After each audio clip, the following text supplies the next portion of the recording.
and welcome. You're watching the Newshour Agenda. I'm Padmaja Joshi. Today, the Prime Minister, when he paid homage to our 20 soldiers who were killed in combat in the Galwan Valley in Ladakh, pretty much outlined what India's stand is as of today and what it will be going forward in the face of China's betrayal and bullying. I want you to start by first listening in to the Prime Minister's statement of intent.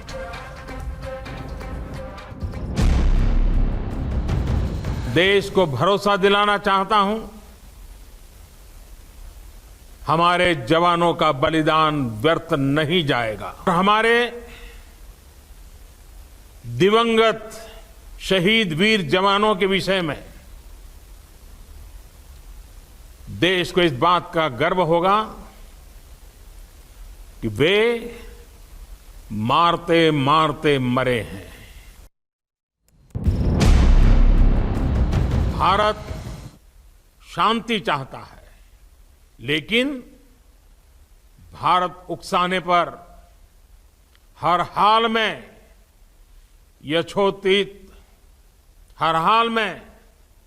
यथोचित जवाब देने में सक्षम है। And this statement of intent from the Prime Minister has come after China's continued provocation. First, today, India's External Affairs Minister made it clear what happened on Monday night at Galwan Valley was a planned and premeditated ambush. Second, after pretending to hold talks for a resolution, China turned around and accused us of breaking the consensus.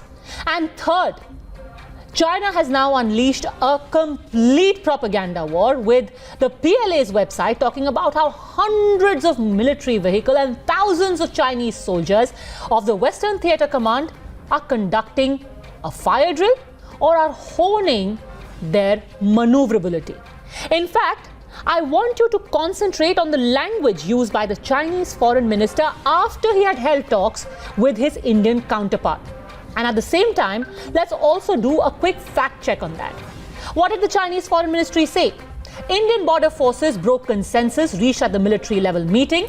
The reality is, it is China that agreed to retreat by 1 kilometer and then attacked India. Second, the Chinese Foreign Ministry said Indian forces provoked and were violent.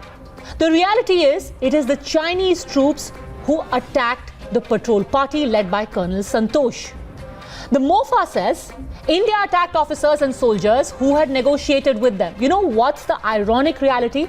That Colonel Santosh Babu was part of the negotiating team that had met just that morning. In the morning of Monday, he was negotiating with China. In the evening, they ambushed him in a premeditated fashion. The Chinese Foreign Ministry says India crossed the actual control line. The goal of that claim, because Indian forces were on their land. The Galwan Valley is in India. There is no dispute about it. It is China which is squatting on our land, which reached an agreement, then breached that agreement, attacked us, and then accuses us of bad faith. And finally, if you're in any doubt about who violated the agreement that had been reached between the two countries, I want you to take a look at this model that we have put together. We have pieced together a sequence of events of what happened on Monday. After high-level talks between India and China on the 6th of June, China agreed to retreat by at least a kilometer. Despite that, when that retreat was supposed to happen, Colonel Santosh Babu went and he was overseeing what was happening, the retreat. There was a Chinese post and other illegal structures that had been put up. He was looking at the dismantling of those structures, and yet that is when the sudden ambush started. He and two other soldiers who were accompanying him were attacked by Chinese troops which are far greater in number. Colonel Santosh goes to patrol point 14 to oversee the retreat. Indian troops dismantle illegal Chinese observation post and other structures. That is when the ambush happened. The retreating Chinese soldiers suddenly attacked the Indian patrol party and they pelted stones at them from an overlooking hilltop. They came down and attacked them with these clubs that had barbed wire wrapped around them. These primitive looking weapons that had been fashioned by the Chinese soldiers. They attacked the Indians with that, and all of this happened at patrol point 14. And given all of that, makes one question whether there is any real intent of looking for a resolution. Can there be any discussion between two people who are not equals? The News Hour at 10. Debate number 1 on Times Now. Super Prime Time.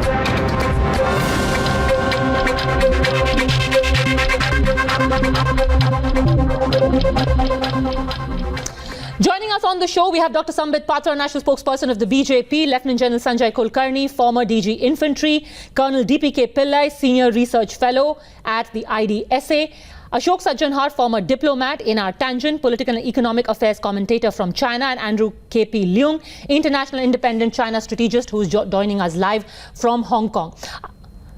I want to start by asking you, Mr. Sajjanhar, is this the way you expect a country to talk? If you just look at the statement which was released by the Foreign Affairs Ministry of China, when you talk to someone and then you blame them of being aggressors.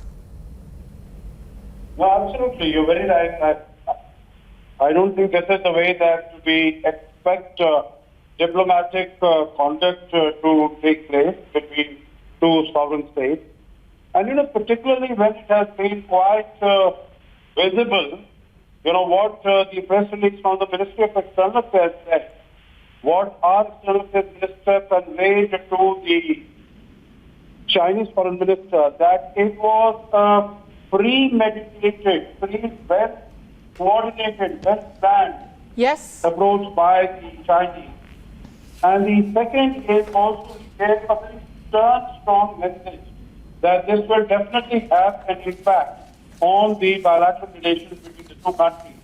And after this conversation for the two sides to come back on this, what has happened transpired between the two sides, I think that is most unfortunate and very undiplomatic. Exactly. Mr. Tangen, what kind of diplomacy, what kind of country lies in ambush when having promised a retreat? Well, quite frankly, you have your story and the Chinese have theirs. Obviously, you don't agree. You gave a little kangaroo court idea about what you think happened. But, this idea of premeditation means that somehow the Chinese would have been aware that the colonel was coming at that time at night, that he would dismantle these tents. I find that very hard to believe. Why do you find that hard to believe? That was the agreement, sir. The agreement was that that China would retreat by a kilometer, and Colonel Babu went to oversee it. You can have an opinion, but you can't necessarily make up the facts. The fact is, there's nothing in writing. I mean, I can. I honestly don't understand what's unbelievable about that, Colonel Pillay. So now we're supposed to believe that China did not even know that they were supposed to move back. No, the issue is, how would they know that the colonel was going to be there? Why do you keep insisting that it was premeditated if they were not controlling him? It just doesn't make sense. In a court of law, you'd be laughed out. Premeditation means that they knew in advance. Oh, so you're saying that the Chinese had no idea that Colonel Santosh Babu was going to be there, Colonel Pillay. So the Foreign Minister of India is just making it all up when he says that what happened in Galwan was premeditated and planned action by China. Yes, you're basically accusing him of lying. Colonel Pillay, so essentially the External Affairs Minister is a liar. That's what Mr. Tangen would have us believe. An issue that you feel strongly about. But so we would feel strongly about it, because if 20 soldiers are ambushed and killed, I'm sure any civilized country would feel very strongly about it. And I make no bones about it, sir. The country feels very strongly about it. Yeah, obviously, what the Chinese have been doing all the while, they've always indulged in deception in all at all levels. You know, they've talked about, in fact, whatever were the provocation, they violated three fundamental 1993, 1996, the agreements that have been agreed that, you know, we shall carry out. These are very clear violations. And China, the fact that they've not been able to, the kind of unprovoked action by them, it's very predictable. That's the pattern which the Chinese have adopted. And if you study the pattern of Chinese aggression in all our recent interactions or anywhere, now I think it's a completely well-planned move along with the coronavirus. You know, if you read the Thucydides trap, where it talks about how the Athenians behaved when the plague happened, and you see the way the Chinese are responding. And today, there's a very good theory about how they actually, you know, try to emerge as the single power. And the behavior during plague, where the Chinese, the Athenians lost the will to fight. And that's what you're seeing today, the puppet regime in Pakistan, in North Korea. And today you have had the Nepalese actually move against us. You have the North Koreans blow up the liaison office. You have the Chinese move against the Vietnamese. And so they thought that this virus would unleash itself and carry out a devastation. The country would not be able to cope up with it, and the capacity to fight back would be lost. And that's the reason why. And you look at the way they've actually taken over Aksai Chin. Yes. You know, very early. We Indians have changed from what we were earlier. 1950s, they just walked into Aksai Chin. They walked into Tibet, and Nehru just in 1952 agreed to downgrade, which has been held traditionally with us. They agreed to downgrade the. So China still thinks that they can bully India.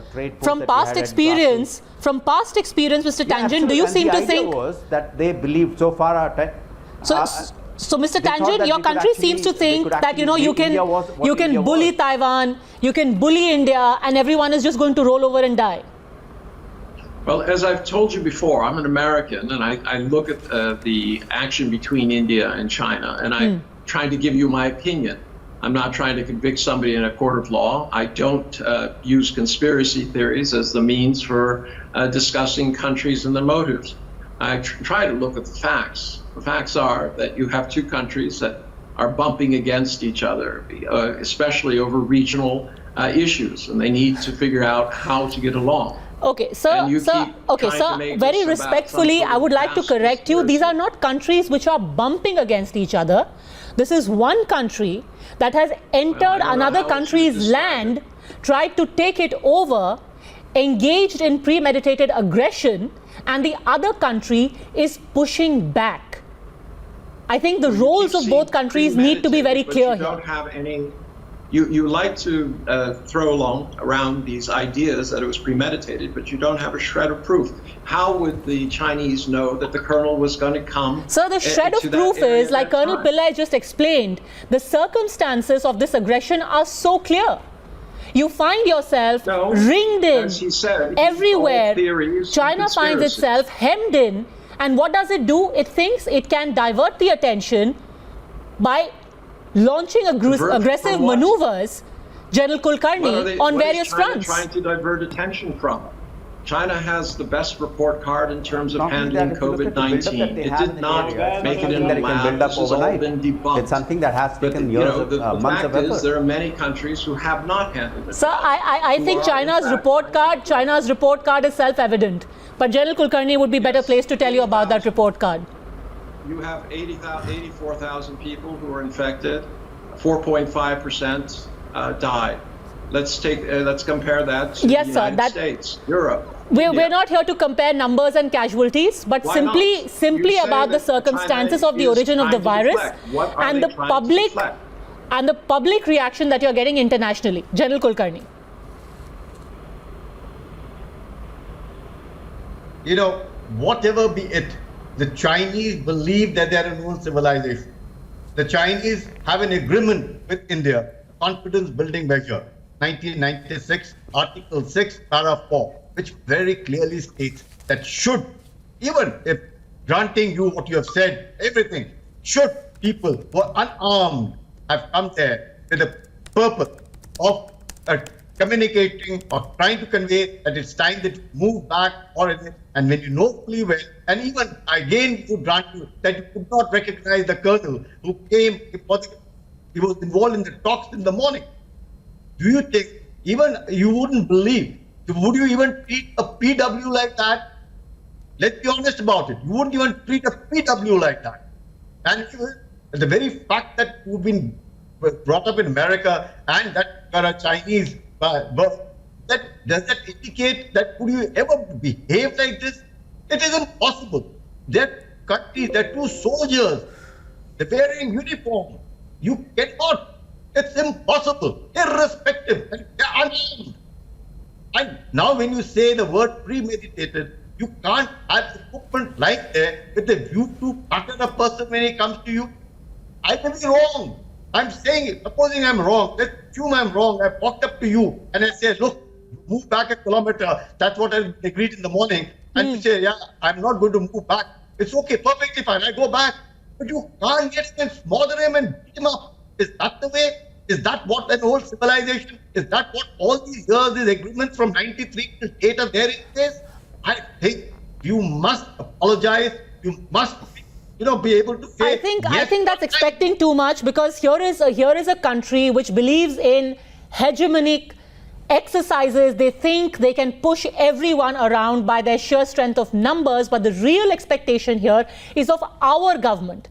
And that's why Dr. Sambit Patra, today when the Prime Minister said कि उनका बलिदान व्यर्थ नहीं जाएगा, are you going to assure the families of those 20 soldiers that we are going to speak to China as equals? Padmaja, first and foremost, thank you for having me, and I really pay my homage to the 20 Jawans and officers who have lost their life in the brutal attack by the Chinese forces, I would say. Inhuman, brutal attack by the Chinese forces. But nonetheless, they have fought well and they have given it back as best as they could to the Chinese side. More than 40 casualties in the Chinese side as well. Freely speaking, Padmaja, with all due respect, today I could have done without a Chinese view on the panel. We did not need a Chinese view. I should have heard my generals and our own diplomatic people, rather than someone saying that China is right and India is wrong. Thirdly, and very importantly, remember, China is surrounded today. China is trying to divert attention. China is surrounded because of the COVID crisis. Look at what's happening between US and China. Look at what's happening between Australia and China. Look at what's happening in the South China Sea. I mean, look at what's happening within China itself. There is a crisis within China itself. So China best wishes to, in fact, butcher people along the LAC to divert attention. This is quite inhuman. And very frankly speaking, Padmaja, I don't consider PLA as a professional army. At best, PLA is considered as a Lashkar wing of the Communist Party of China. Unlike India, where Indian army is one of the most professional armies in the world. And look at the way Chinese have retaliated. I mean, retaliated would be a wrong word. The way brutally they have attacked our people with iron stakes, with stones. Which age are we living in? This is doesn't behave a professional army. This is not a Stone Age. This is not Stone Age. I mean, the behavior of Chinese PLA has been of a Stone Age army. I'm sorry to state this. And I'm thankful to the Prime Minister's reassurance. And remember, I just would like to conclude by saying that Prime Minister's reassurances are never just customary words. Remember, after Uri, he had said this word, Vyarth nahi jayega balidan. After Pulwama, he had said these words, Vyarth nahi jayega balidan. We had seen the consequences. And yet again, he says, Vyarth nahi jayega balidan. I have complete faith on my Prime Minister with a caveat that I'm neither a military spokesperson. So, Dr. Patra, we need to ensure, are you assuring that every inch of Ladakh, in Galwan, in Pangong, in Hot Springs, the Chinese are going to be driven out? Of course, without any doubt. And who best than the Prime Minister has assured us with that? The Prime Minister has minced no words to say that Bharat ki Samprabhuta and Bharat ki Ekata. No compromise on the sovereignty and on the territorial integrity of India. Be assured from the side of our party. But given what has happened, Andrew Pillay, the rules of engagement have changed. Would you agree? So far, China was used to people backing off when they started flexing muscle. Now there's going to be a pushback. Well, I mean, let's face it. These border disputes have existed for many years. For 45 years, in spite of all these disputes, not a single shot has been fired on both sides. Well, this shows that both countries do not want a war. And of course, I mean, even now, let's face it, there are, according to a certain report, China also suffered heavy casualties or fatalities, even twice the number of deaths on the Indians. Now, and I think that as for the China trying to use this coronavirus pandemic as an opportunity to divert attention, but I think that this is rather unbelievable in the sense that this will make things even worse for China. Why should China be so stupid to create another crisis on its head? Now, according to the Prime Minister Modi, the first word he said is that we want peace. I think so does China. But I think that there are two issues here. No, but First of all, I respectfully disagree. I respectfully disagree because so far, Colonel Pillay, China was living in the belief that the moment they start flexing muscle, the other country would back off. Is it time to now puncture that illusion? Well, I don't think so. I don't agree. Because the very fact that we have not repeated what happened to us in 1962. I think we must get that very fundamentally right. In 1967, when Nathula, we had a skirmish, they were given a bloody nose, and they've never ever dared to retaliate there. So today Nathula is open. It's a pass from where we've allowed trade to take place. Our Kailash Mansarovar Yatris go from there and everything. So if you see whether it is 67 or it is 87 or it is anywhere where you stand up to them. And there are very few countries that can actually stand up to a power like China. No, because I'll be very honest with you. I'll be very honest with you, Colonel Pillay. The moment somebody starts saying there will be a response, India is not going to back off, that's the moment everyone jumps in and says, you know, keep this rhetoric, keep this jingoism for Pakistan. Have you looked at China? They're a nuclear-enabled country. Have you seen their arsenal? Is this jingoism to say, I want my land back? It is not jingoism, firstly, and India is not a pushover country. There are very few countries that can actually stand up to Chinese. Chinese follow the law of the jungle. They have, it's like the big truck syndrome on a road where they don't care for the signals, they don't care for niceties. We are trapped by our own we are prisoners of our own policies. Whereas China doesn't have. China is a one party, one ideology, and they just do what they want. And they don't have any space for any other kind of opinion or anything. And the only thing that they can actually understand is their own party's ideology. In fact, many of the people within their own country would be unhappy with them. You see what's happening in Hong Kong. And there are a lot of conspiracy theories saying that this coronavirus was intended to destroy the Hong Kong protests. So the very fact is that India is amongst we haven't moved from there. Had it been any other country, you've seen that big ships come in and the others just in the South China 9-dash line, they just move away. Very few countries in the world have the capacity to stand up to China. The very fact that we are there, standing face to face, ready to take a fisticuff and give a punch back, trade blows with them, that shows where we stand today. So there is no question of us retreating from where they are. They are, and whether it's a nuclear power or it's not a nuclear power, it's not of consequence. It's how power and the fight that is there in India, I don't think you can match it. Because Mr. Tangen, no one is being jingoistic over here, but sovereignty cannot be challenged. Did the Americans stop fighting? They completely annihilated this thing. So you must understand, even in the statement given by the Defense Minister, Y.B. Chavan, what is being said, I he said very clearly, the last battle with these kind of sentiments, what you're looking for is an echo chamber. I mean, truthfully, neither China nor India will benefit from this particular action. If China wanted to be aggressive, they would have rolled in tanks and artillery pieces and tried to overrun additional land. They didn't try to do that. So you've done pretty much that. You've put artillery across the LAC. Currently, Chinese troops are on Indian land. And India is not looking for any benefit. India is just looking to protect its interests, its land, and its sovereignty. You keep saying it's Indian land. The Chinese keep saying it's Chinese land. That's what we call a dispute. Sir, it's not a dispute. Earlier today. Mr. Tangen, Well, I again keep telling think you it's a there fact. is no dispute about the Galwan It's your Valley. opinion. The Galwan Valley is named after an you keep Indian. saying that. He's named after a So if I go Ladakhi. to the Galwan Valley, Ghulam you can- Rasool I can pick up a Galwan rock that says was belongs to India. a Ladakhi. How can you have repeating something doesn't so make are it you more true. just a second, Mr. Tangen, are you suggesting that China named a part of their territory to honor a Ladakhi person? That you've named a part of your territory after someone who was born, brought up, fought for and died in India? Not my territory. I'm simply Chinese pointing territory. out the Is that what you're inconsistency suggesting? of what you say. And in fact, Are you suggesting China has named their territory after an Indian? It's a dispute. The Chinese claim it is theirs, you claim it is yours. That's what we call a dispute. Mr. Tangen, again, The I'm issue trying to is how understand to solve it. how can it be called a You can- dispute if it's named after an Indian, has always been on India's side of the LAC. Where is the dispute? I have no idea what the Chinese name is. I'm sorry to say. There is no But the Chinese fact is- name. There is no Chinese Chinese- name for Galwan Valley.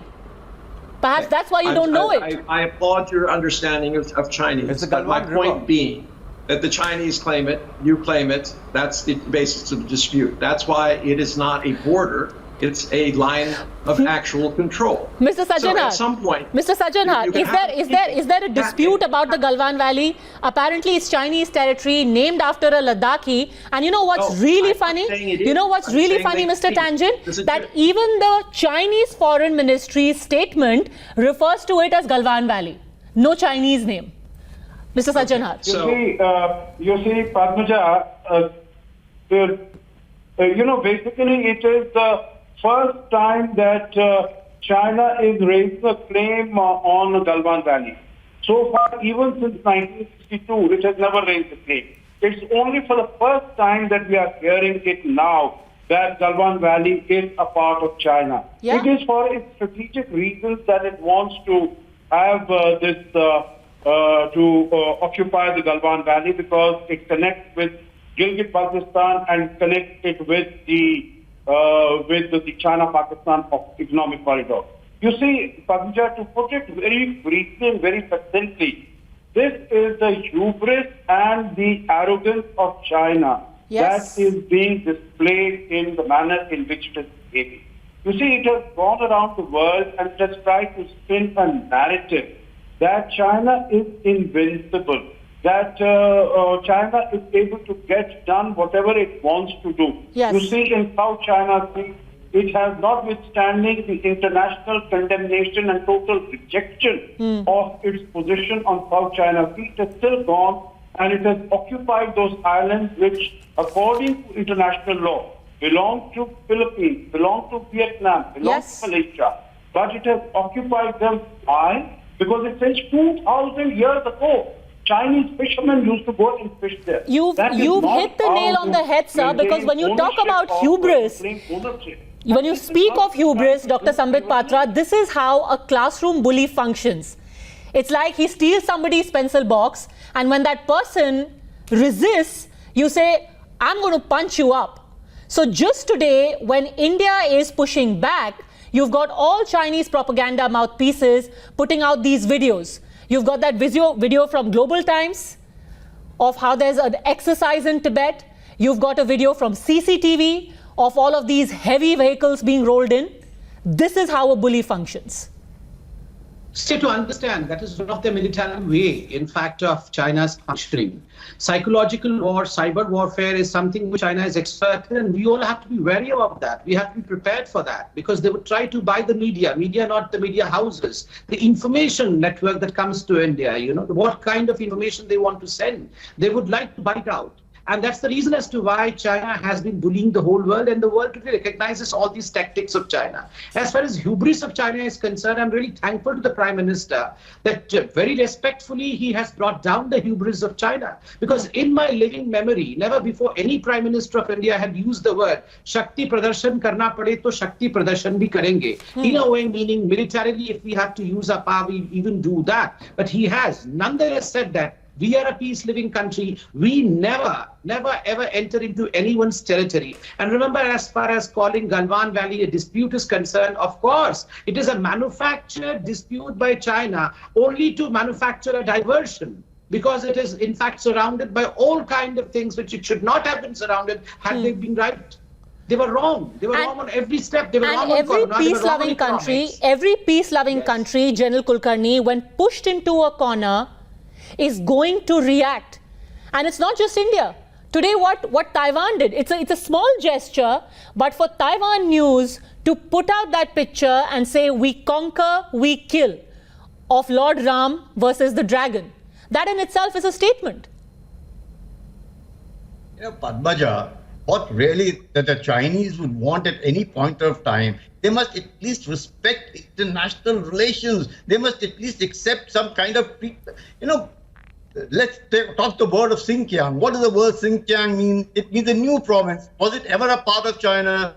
When did it come? It was a view by the Britishers to ensure that there's a buffer between the Russians and the Chinese, and therefore the Chinese seem to forget the difference between suzerainty and sovereignty. The Chinese believe that they are sovereign.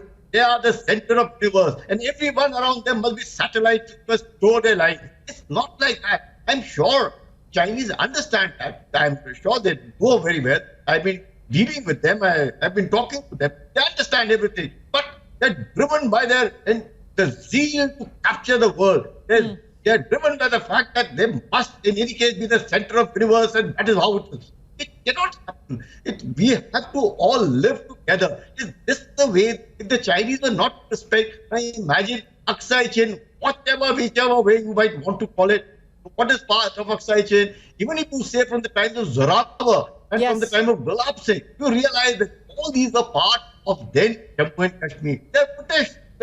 We have inherited the British. Now you may disagree with the British. It's a separate thing. There's a 1914 agreement. You may disagree with it. It's a separate thing. That is where the talks come in. But not to sort of honor these agreement, not go along with the international agreement. Right? If the UNCLOS says very well that it has been given to the Philippines, now you say we don't care what the UNCLOS judgments are and the arbitrations are. It's universally known, it's universally recognized that when pushed into a corner, even the weakest person gets superhuman strength.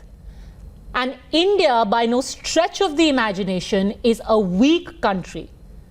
Somebody being peace-loving should not be mistaken as being a pushover. And this is not jingoism, it's just a statement of fact. Thank you very much, all gentlemen, for having joined me with your views and your expertise.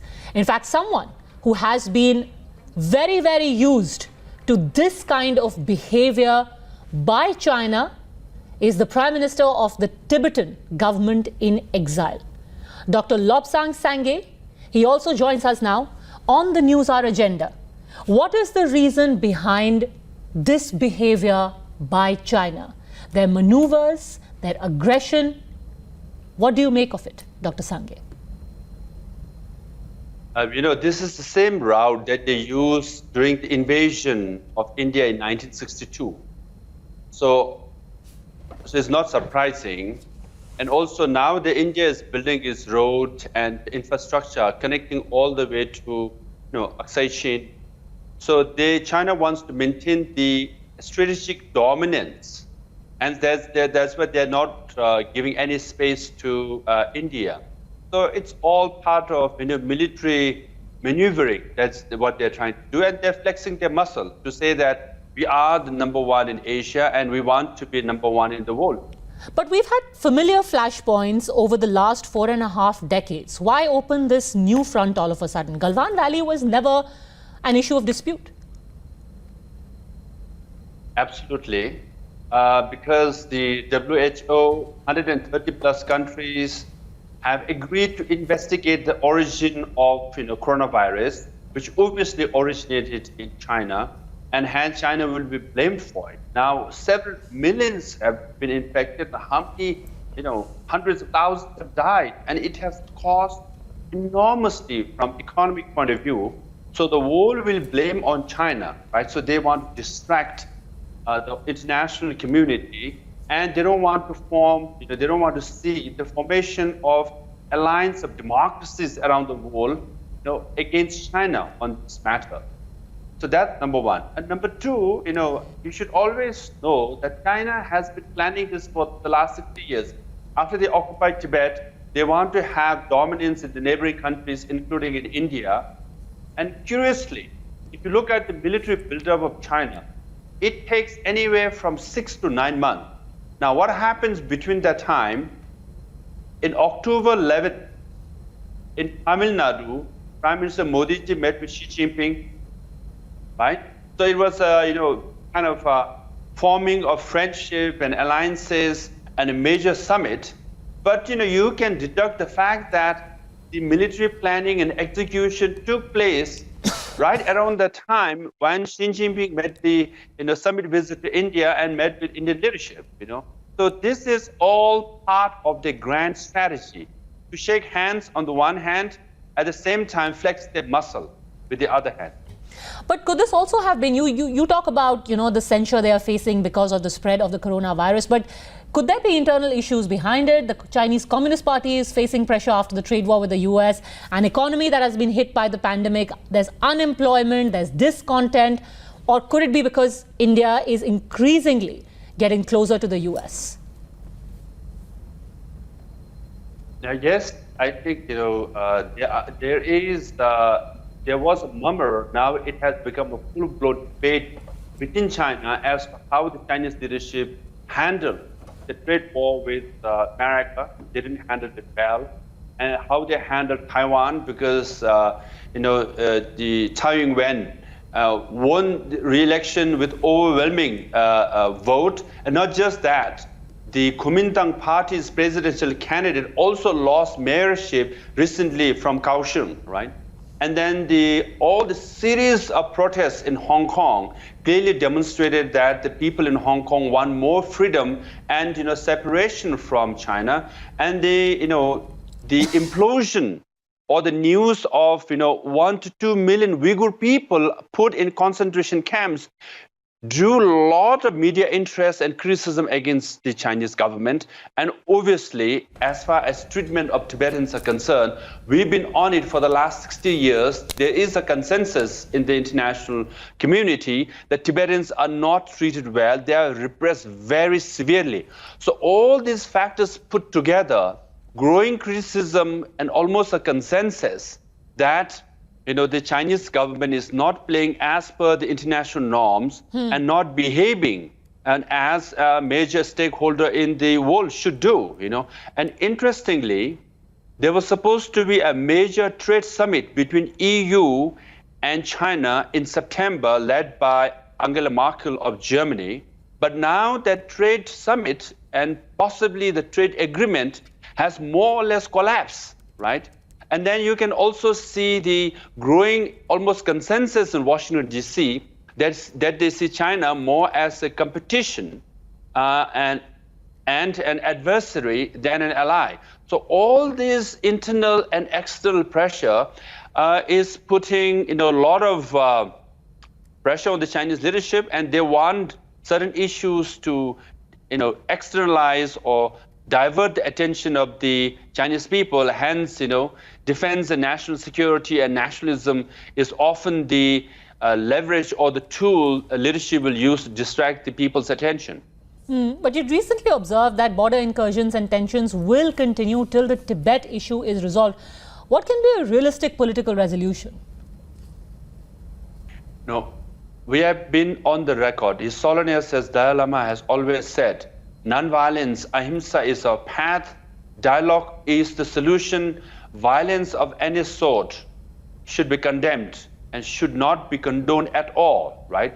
So hence violence taking place, killing of Jawans is absolutely not acceptable, This is a LAC, there is a line of actual control and both sides agree and should address this through dialogue.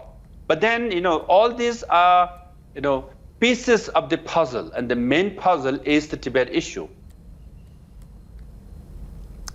Thanks very much, sir, for having spoken 2 times now. This is a delicate moment, but at least as far as India is concerned, the rules of engagement have been made very, very clear. Far from all the politics, there is only one thing that matters. China thinks they can come on our land, try and grab it, bully us, browbeat us. That cannot happen, that cannot be allowed to happen. Getting back the land that the Chinese are squatting on in Ladakh is the only and the real tribute to these 20 men, some of them as young as 21, 22 years old. Think about that. Thanks very much.